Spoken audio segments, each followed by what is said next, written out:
Hey there, what's happening? I'm Chris with Decoding Cocktails. Thanks for stopping in to learn about this. You know, over the past couple of years, I have been blown away by and had the great pleasure to honestly watch what is now thousands of people gain basic, what I call cocktail confidence.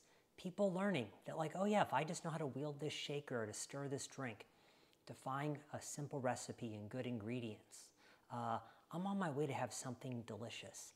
And a cocktail never needs to be anything more than that.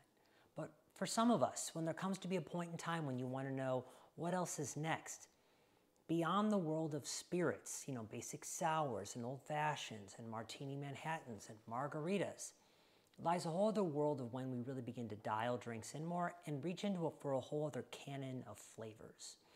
So in this class, I'm going to be interested to work with you on things like honing your palate, how to think about texture and balance, talking about why I now put things like lactic acid in simple syrups. The other big thing in this class too, as we talk about honing our palate, is a lot of tasting of raw ingredients is going to happen in this class.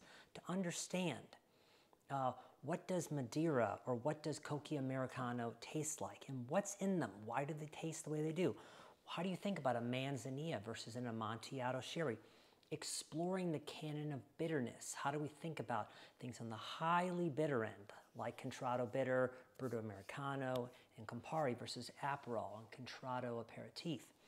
How do we think about things like Amari and also things that might often be more gentian-forward bitters, like this Breckenridge, or better known ones like Suze and Sailors?